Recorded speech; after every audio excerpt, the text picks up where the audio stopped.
Sam Logue here for Green Blood Boxing. Absolutely delighted to be joined by Deco and Geraghty as always. Deco, how's it going, man? All good, Sam. How are you, mate? I'm not bad, man. Not too bad, thanks. A couple of quick things I wanted to talk to you about. I suppose let's kick off straight away. A couple of interesting things you're involved in at the moment, but you've just had a fight announced in the States for, I believe it's March. Am I right? The end of March, yeah, over in North Carolina. Please God, everything goes ahead with the COVID. I just decided to announce it. It's been in the pipeline for a few weeks, so I've been ticking away, trying away, and it's an 8-rounder for some sort of title. It's more like a Mickey Mouse title, but it's a title nonetheless, just to get the ball rolling. The pound's actually a very good pound. He has a better record than me. The pound hasn't been 100% confirmed, so I'm not going to mention how it is, but his record is like 31-2 with 28 knockouts or something. Okay, and just in terms of the pound, you obviously can't mention any names, as you say, but is it someone who's kind of operated at a high level, or is it a name that people might be familiar with without giving too much away? No, it wouldn't be someone who was familiar with. I don't even know who the cunt is, but a few opponents were given to me, and he had the best record. And I said, you know what? Yeah, I'll take him. Now he has a fair boxing, boys is limited, but it's a lot of knockouts he has, so you have to be wary of it. Moving up to this new weight as well, so it's just a feel-out process. Okay, very good, very good.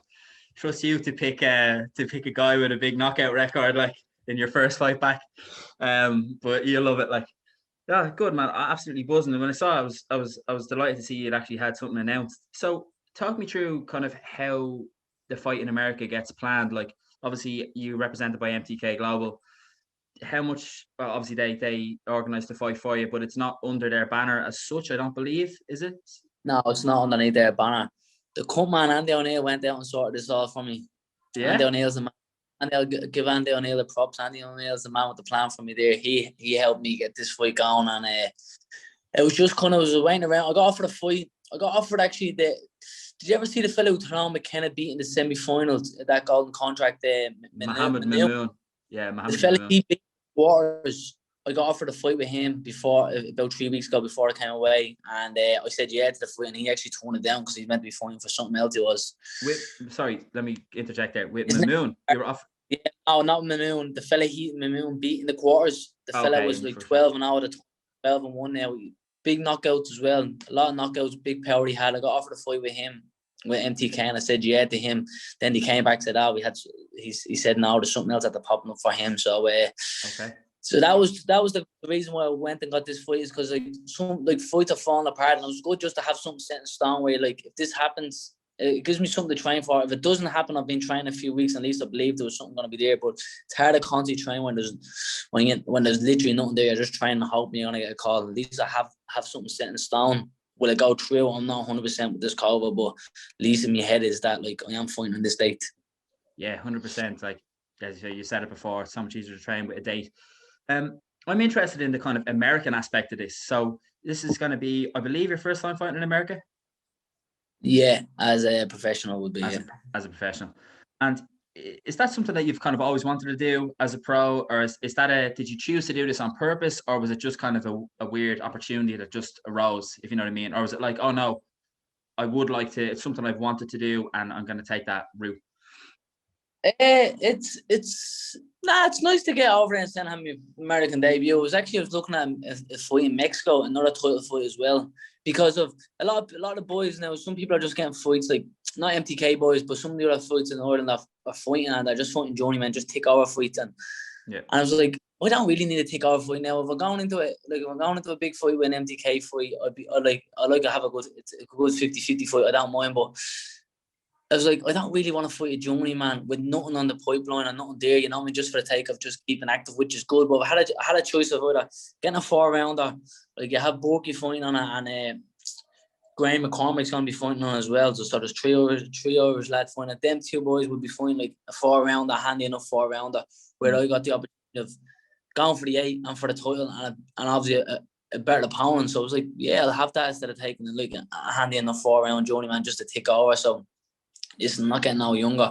I expect to get this fight out of the way and then get into it at short MTK. The team will come up with a big fight. There's talks of me and FITZPATRICK fighting. I think that might be pushed back. There's a lot of talks about that happening. It could have happened for and it was possibly it could have been happening in April. They asked me would it be interested in it, and they were Patrick would be interested in it, but things don't. I don't think that fight is going to happen until crowds are a bit more loud, because it just makes a bit more sense of having that in Belfast, where him able to bring a crowd and me able to bring a crowd. Yeah, that is actually something as well that I've been meaning to talk to you about for a while, because it's been something. It's a fight that's been mentioned for a good while now, and seemed to me actually seemed like a pretty perfect fight for you, if I'm honest. Like, moving up, he's actually moving up as well, technically from lightweight, which kind of suits you. He's only moving up to fight me. I think he's still going to stay 135. Me and him been chatting in DMs, and I turned around and said, we said, we all try to get the Irish for the lightweight. I was like, I'll never make lightweight.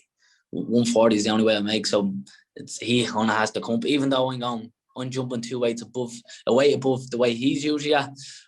Like, realistically, he should be the bigger man, because he's fighting the weight above me, but I'm moving up them 2 weights now at the moment. So 140 is the only way that fight will happen. I'll never make anything lower than 140.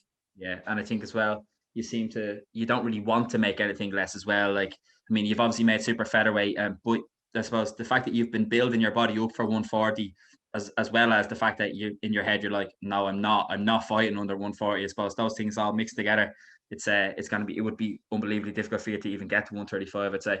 But yeah, fair enough. I think it's a good fight. Like, we are doing posters for that charity fight, which we'll probably be talking about. Is that Ricardo sent me photos, and I looked at myself and making 130, man. It's fucking scary, man. My body was alright, but if you actually look at my whole face, it's sucked in. You can see there's not a tiny bit of it. And I'm looking there and saying, I look like a smackhead, man. There's not a hope I can kill myself to make these weights anymore. Like, at the time, you don't realize how much damage I'm doing to myself. And then all of a sudden, you get knocked out where you should have never been knocked out. I've been hitting sparred, man, like 3 or 4 times bigger punchers, you know what I mean? And not faze me, but just that flow has gone out. And just looking back at them pictures, I'm like saying, you know what, fuck me, what was I even thinking? I should have moved up.